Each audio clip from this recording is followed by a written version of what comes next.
Hello friends, welcome back to my channel. It's my job Adda. So ಇವತ್ತು ನಾನು ನಿಮಗೆ ಹೊಸ ಒಂದು ನೇಮಕಾತಿಯಾಗಿದೆ.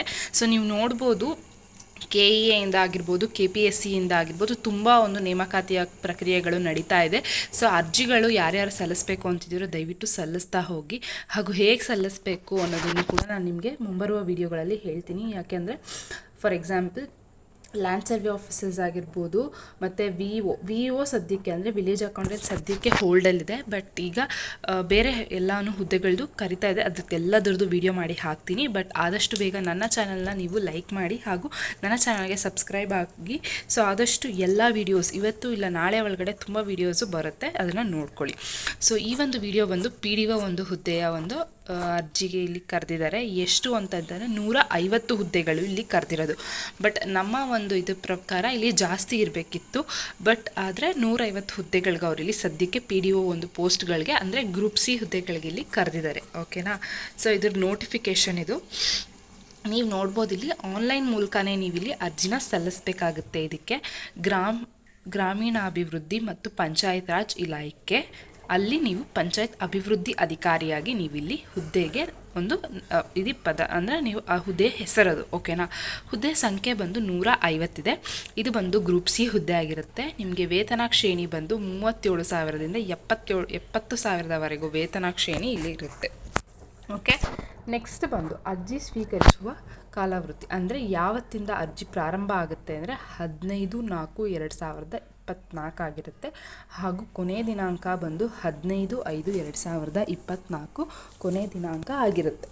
ನೆಕ್ಸ್ಟು ಸ್ಪರ್ಧಾತ್ಮಕ ಲೈಕ್ ಏನು ಪರೀಕ್ಷೆ ಇರುತ್ತೋ ಅದನ್ನು ಅವರಲ್ಲಿ ವೆಬ್ಸೈಟಲ್ಲಿ ಹೇಳ್ತೀವಿ ಅಂತ ಅವರಲ್ಲಿ ಹೇಳಿದ್ದಾರೆ. ಓಕೆನಾ. ಸೊ ಈಗ ಯಾವ ತಿಂಗಳು? ಮಾರ್ಚ್ ತಿಂಗಳು. ಸೊ ಮುಂದಿನ ತಿಂಗಳಿಂದ ಈ ಒಂದು ಇದು ಸ್ಟಾರ್ಟ್ ಆಗೋದು. ಓಕೆನಾ. ಸೊ ಆವಾಗ ಮತ್ತಿನ್ನೊಂದು ಸತಿ ನಾನು ರಿಮೈಂಡರ್ ಹಾಕ್ತೀನಿ. ಕಮ್ಯುನಿಟಿ ಪೋಸ್ಟ್ ಆಗಿರ್ಬೋದು, ಇಲ್ಲ ವಿಡಿಯೋ ಏನೋ ಒಂದು ಹಾಕಿ ನಿಮ್ಮನಿಗೆ ರಿಮೈಂಡ್ ಮಾಡ್ತೀನಿ. ಓಕೆನಾ. ಬಟ್ ಈಗ ಇದು ನೆನಪಿರಲಿ. ಯಾಕೆ ಅಂತಂದರೆ ನೀವು ನಿಮ್ಮ ಪ್ರಿಪ್ರೇಷನ್ನ ಸ್ಟಾರ್ಟ್ ಮಾಡ್ಕೊಳ್ಳೇಬೇಕು. ಯಾಕೆ ಅಂದರೆ ಯಾಕೆಂದರೆ 2024 ಇಯರ್ ಏನಿದೆಯೋ ನಿಮಗೆ ಗೋಲ್ಡನ್ ಇಯರ್ ಅಂತಲೇ ಅಂದ್ಕೊಳ್ಳಿ. ಯಾಕೆ ಅಂತಂದರೆ ತುಂಬ ನೇಮಕಾತಿಗಳು ಆಗ್ತಾಯಿದೆ. ಯಾವುದೋ ಒಂದು ಗೌರ್ಮೆಂಟ್ ಕೆಲಸ ಸಿಕ್ಬಿಟ್ರೆ ನೀವು ಒಂದು ಸತಿ ಗೌರ್ಮೆಂಟ್ ಇಲಾಖೆಯಲ್ಲಿ ಹೋದರೆ ಪ್ರಮೋಷನ್ನು ಇಲ್ಲ ಏನೋ ಒಂದು ಲೈಕ್ ಬೇರೆ ಎಕ್ಸಾಮ್ಸ್, ನೀವು ಇನ್ ಸರ್ವೀಸ್ ಇದ್ದರೆ ನಿಮಗೆ ತುಂಬ ಅವಕಾಶಗಳಿರುತ್ತೆ. ಸರ್ವಿಸ್ ಮೆನ್ನಲ್ಲಿದ್ದು ನೀವು ಬೇರೆ ಡಿಪಾರ್ಟ್ಮೆಂಟು ಕೂಡ ಎಕ್ಸಾಮ್ಸ್ನ ಬರಿಬೋದಾಗಿರುತ್ತೆ. ಬಟ್ ನೀವು ಆಲ್ರೆಡಿ ಸರ್ವೀಸಲ್ಲಿರೋದ್ರಿಂದ ನಿಮಗೆ ರಿಸರ್ವೇಷನ್ ಸಿಗುತ್ತೆ. ಸೊ ಇದೆಲ್ಲ ನೆನಪಲ್ಲಿ ಇಟ್ಕೊಂಡು ಚಿಕ್ಕದೋ ದೊಡ್ಡದೋ ಆದರೆ ಯಾವುದೋ ಒಂದು ಇದನ್ನು ಕೆಲಸನ ತೊಗೊಂಡ್ಬಿಡ್ಬೇಕು. ಸೊ ಅದ್ರ ಕಡೆ ನೀವು ಗಮನನ ಕೊಡಿ. ಓಕೆನಾ. ನೆಕ್ಸ್ಟು ಶೈಕ್ಷಣಿಕ ವಿದ್ಯಾರ್ಹತೆ ಬಂದು ಇಲ್ಲೇನಿದೆ ಅಂದರೆ ಸ್ನಾತಕ ಪದವಿ ಅಂತಂದರೆ ನೀವು ಯಾವುದಾದ್ರೂ ಪರವಾಗಿಲ್ಲ ಒಂದು ಗ್ರ್ಯಾಜುಯೇಷನ್ನ ಮುಗಿಸಿರಬೇಕು. ಓಕೆನಾ. ನೆಕ್ಸ್ಟು ಇದೆಲ್ಲ ಸೂಚನೆಗಳಿದೆ ಹೇಗೆ ಅಪ್ಲೈ ಮಾಡೋದು ಅನ್ನೋದ್ರ ಬಗ್ಗೆ ಎಲ್ಲ. ಬಟ್ ಇದಕ್ಕಿಂತ ತುಂಬ ಇಂಪಾರ್ಟೆಂಟ್ ಏನು ಅಂತಂದರೆ ವಯೋಮಿತಿ. ಬಟ್ ಇದು ಹೇಗೆ ಅಪ್ಲೈ ಮಾಡೋದು ಅಂತ. ಓಕೆನಾ. ಇದ್ರ ಬಗ್ಗೆ ನಾನು ನಿಮಗೆ ನಿಮಗೆ ಬೇಕು ಹೇಗೆ ಅಪ್ಲೈ ಮಾಡೋದು ಅಂತಂದರೆ ವಿಡಿಯೋನ ನಾನು ಮಾಡಾಕ್ತೀನಿ. ಬಟ್ ಅಪ್ಲಿಕೇಶನ್ ಫಸ್ಟ್ ಸ್ಟಾರ್ಟ್ ಆಗಲಿ. ಓಕೆನಾ. ಅಲ್ಲಿವರೆಗೂ ಸ್ವಲ್ಪ ವೆಯ್ಟ್ ಮಾಡಿ. ನೆಕ್ಸ್ಟು ಹೇಗೆ ಅಪ್ಲೈ ಮಾಡೋದು ಅನ್ನೋದನ್ನೇ ಇಲ್ಲಿ ಪೂರ್ತಿಯಾಗಿ ಅವ್ರು ಕೊಟ್ಟಿದ್ದಾರೆ. ಏನೂ ಇದಿಲ್ಲ, ಟೆನ್ಷನ್ ಮಾಡ್ಕೊಳ್ಳೋಂಗಿಲ್ಲ. ಪೂರ್ತಿ ಓದಿದ್ರೇ ಗೊತ್ತಾಗೋಗ್ಬಿಡುತ್ತೆ. ಹಾಂ, ಆಯ್ಕೆ ವಿಧಾನನ ಫಸ್ಟ್ ಹೇಳಿದ್ದಾರೆ.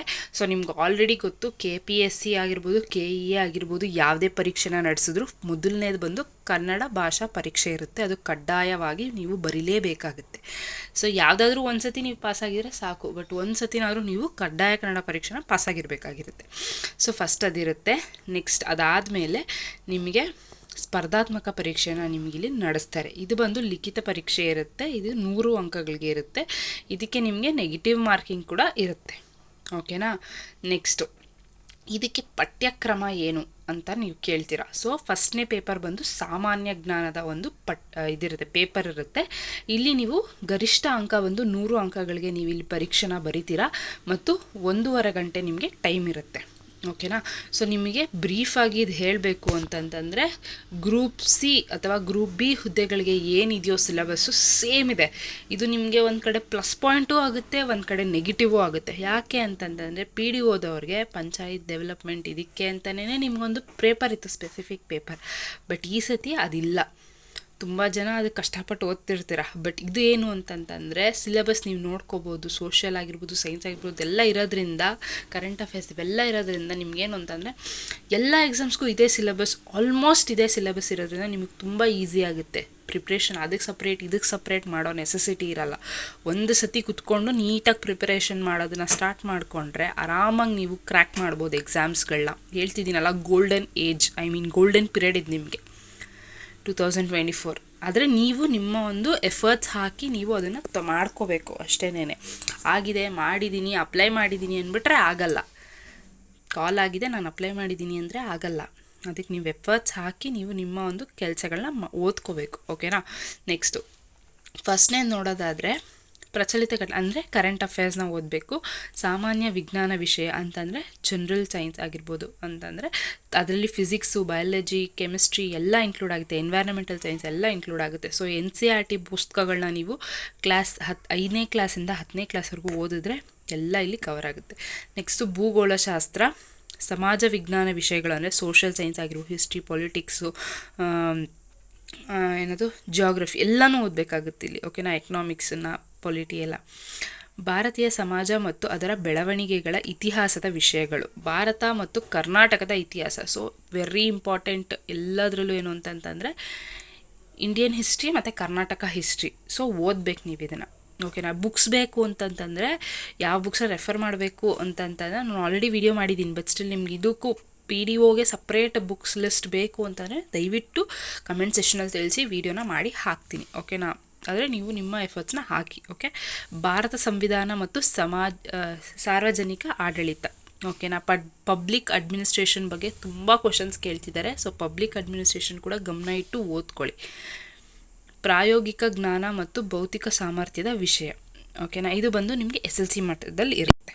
ಓಕೆ. ಕರ್ನಾಟಕ ಸಾಮಾಜಿಕ ಮತ್ತು ಸಾಂಸ್ಕೃತಿಕ ಇತಿಹಾಸ ವಿಷಯಗಳು, ಸ್ವತಂತ್ರ ನಂತರದಲ್ಲಿ ಕರ್ನಾಟಕ ಭೂಸುಧಾರಣೆಗಳು ಮತ್ತು ಸಾಮಾಜಿಕ ಬದಲಾವಣೆಗಳ ವಿಷಯಗಳು, ಕರ್ನಾಟಕ ಅರ್ಥವ್ಯವಸ್ಥೆ, ಅದರ ಸಾಮರ್ಥ್ಯ ಮತ್ತು ದೌರ್ಬಲ್ಯ, ಪ್ರಸ್ತುತ ಸ್ಥಿತಿಗತಿಗಳು ಕುರಿತು ವಿಷಯಗಳು, ಗ್ರಾಮೀಣಾಭಿವೃದ್ಧಿ, ಪಂಚಾಯತ್ ರಾಜ್ ಸಂಸ್ಥೆಗಳು ಮತ್ತು ಗ್ರಾಮೀಣ ಸಹಾಯ ಸಂಸ್ಥೆ ವಿಷಯಗಳು.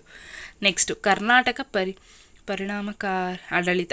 ಇಲ್ಲಿ ಬಂದು ನೀವು ಇದನ್ನು ಓದಬೇಕು. ನೀವಿಲ್ಲಿ ಕರೆಂಟ್ ಅಫೇರ್ಸಲ್ಲಿ ಏನು ನಡೀತಿದೆ, ಸೈನ್ಸ್ ಆ್ಯಂಡ್ ಟೆಕ್ನಾಲಜಿ ರಿಲೇಟೆಡ್ ನೀವಿಲ್ಲಿ ಓದಬೇಕಾಗುತ್ತೆ. ನೆಕ್ಸ್ಟು ಪರಿಸರ ಸಂಬಂಧಿಸಿದ ಸಮಸ್ಯೆಗಳು ಅಂದರೆ ಎನ್ವೈರನ್ಮೆಂಟಲ್ ಸೈನ್ಸ್ ಬಗ್ಗೆ ಓದ್ತೀರಾ ಇಲ್ಲಿ. ಓಕೆನಾ. ಮತ್ತು ಭೌತಿಕ ಸಾಮರ್ಥ್ಯದ ವಿಷಯಗಳು, general ability questions. Okay. So ಇದಿಷ್ಟು ಬಂದು ಒಂದು ಪೇಪರ್ 1 ಆಗಿರುತ್ತೆ. ಪೇಪರ್ 2 ಬಂದು ನಿಮಗಿಲ್ಲಿ ಸಾಮಾನ್ಯ ಕನ್ನಡ, ಸಾಮಾನ್ಯ ಇಂಗ್ಲೀಷ್ ಮತ್ತು ಕಂಪ್ಯೂಟರ್ ಜ್ಞಾನದ ಬಗ್ಗೆ ಪ್ರಶ್ನೆಗಳನ್ನ ಕೇಳ್ತಾರೆ. ಇದು 100 ಅಂಕಗಳ ಒಂದು ಪ್ರಶ್ನೆ ಪತ್ರಿಕೆ ಆಗಿರುತ್ತೆ. 2 ಅವರ್ ನಿಮಗೆ ಇಲ್ಲಿ ಕಾಲಾವಕಾಶ ಕೊಟ್ಟಿರ್ತಾರೆ. ಸೊ ಇದಿಷ್ಟು ಬಂದು ಒಂದು ನಿಮಗೆ ಇದಾಗಿರುತ್ತೆ.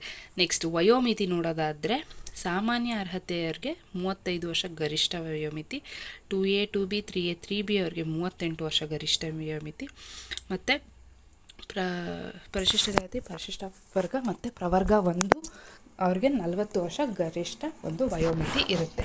ಸೊ ಇದಿಷ್ಟು ಬಂದು ಒಂದು ವಯೋಮಿತಿ ಆಗಿರುತ್ತೆ. ಇದಲ್ದೇ ಕೂಡ ನಿಮಗೆ ಇಲ್ಲಿ ಬೇರೆ ಹೇಗೆ ರಿಸರ್ವೇಷನ್ಸ್ ತೊಗೋಬೋದು ಅನ್ನೋದನ್ನು ಕೂಡ ಇಲ್ಲಿ ಹೇಳಿದ್ದಾರೆ. ಸೊ ಇದೆಲ್ಲ ಆದಾದಮೇಲೆ ಇನ್ನು ಮಿಕ್ಕಿದ್ದು ಏನು ಇಂಪಾರ್ಟೆಂಟ್ ಅಂತಂದರೆ ನಿಮಗೆ ಏನೇ ಒಂದು ಡೌಟ್ಸ್ ಇದ್ದರೂ ಕೂಡ ನೀವು ಈ ಒಂದು ಕಚೇರಿಯ ಒಂದು ಅವರು ದೂರವಾಣಿ ಸಂಖ್ಯೆಗಳನ್ನ ಕೊಟ್ಟಿದ್ದಾರೆ, ಅಲ್ಲಿಗೆ ನೀವು ಕಾಲ್ ಮಾಡಿ ನಿಮ್ಮ ಒಂದು ಇದನ್ನು ನೀವಿಲ್ಲಿ ಕ್ಲಿಯರ್ ಮಾಡ್ಕೋಬೋದು. ಓಕೆನಾ. ಕೆಳಗಡೆ ಎಲ್ಲ ಇದನ್ನು ಫಾರಮ್ಸ್ಗಳನ್ನೆಲ್ಲ ಕೊಟ್ಟಿದ್ದಾರೆ. ಬಟ್ ನಾನು ಹೇಳೋದು ಒಂದೇನೇ, ನಿಮ್ಮ ಪ್ರಿಪ್ರೇಷನ್ಸ್ ನೀವು ಮಾಡ್ಕೊಳ್ಳಿ. ಯಾವುದೇ ಕಾರಣಕ್ಕೂ ನೆಗ್ಲೆಕ್ಟ್ ಮಾಡೋಕ್ಕೆ ಹೋಗಬೇಡಿ. ಎಷ್ಟೊಂದು ಆಗುತ್ತೆ, ಇಲ್ಲ ಆಗ್ತಾಯಿದೆ ಅಂತ ಅಂದ್ಬಿಟ್ಟು ಸೊ ಪ್ರಿಪ್ರೇಷನ್ ಮಾಡಿಕೊಂಡು ಚೆನ್ನಾಗಿ ಓದ್ಕೊಳ್ಳಿ.